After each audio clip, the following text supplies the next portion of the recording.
What is up mga Trops? Welcome to our channel.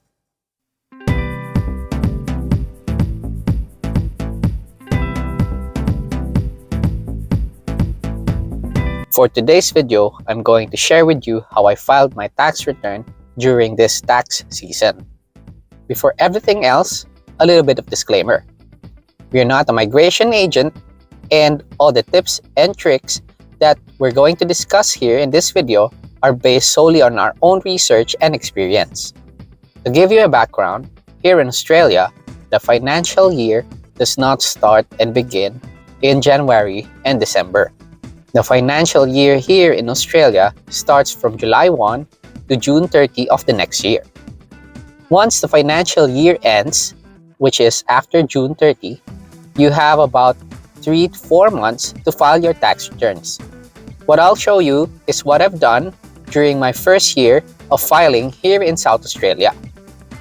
And lastly, I'm going to share with you what I received as a tax refund during my first year of working here in South Australia. Here is a summary of my tax return for 2022 to 2023. The first section is a summary of my details, including my TFN, date of birth, residential address, and so forth. It gives you a summary of your taxable income for the year.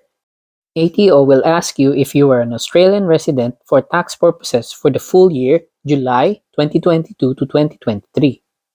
In our case, we only arrived in Australia last November 2022, so my answer was no. If you answered no, then you'll need to specify the dates for which you are an Australian tax resident for that financial year. In the next section, you'll be asked to confirm your different incomes for that financial year. In most cases, especially if you're working full-time for an employer, your income for that financial year will be automatically submitted by your HR. It would then be up to you to confirm if what the payslips provided was correct, and if you have any other incomes, you'll need to specify it in this section. In my case, I only have one employer, which I'm working full-time, so actually my income is just from one source, which is my employer. Also note that any bonuses that you receive from an employer would also be taxable like a normal salary. In the next section, any interest that you have gained in your bank account would also be declared by your bank automatically. The next section of your tax return is called the deductions. This is the section that is very important because this is where you will maximize your tax refunds. This is where you'll declare any work-related expenses such as car expenses, clothing expenses, etc. In my case, I often use my personal car when I'm going to test sites. That's why I have a work-related car expense there using the calculated method of cents per kilometer. In addition to my car, I also submitted as a deduction my clothing expense, which includes my safety boots and high visibility jacket. Finally, for the other work-related expenses, I submitted a deduction for my mobile phone plan because I am actually dealing with customers using my phone. Take note that you cannot actually submit the whole 100% of your mobile phone use because you also use it for personal reasons. I also submitted the tax deduction claim for my glasses because I use it especially for driving and looking into computer screens. If any of you are working from home, this is the section where you need to declare your deductions for your working from home setup. Because I do not actually work from home, I cannot claim any expenses related to working from home. In the next section, this is where you will declare your spouse's income for that year. In our case, since my wife is not actually working, this section is pretty straightforward.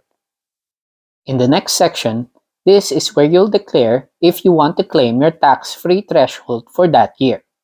In my case, I am only claiming for part of the year because I did not actually work for the whole year. The next section is where you'll declare any additional benefits that you have received for that year.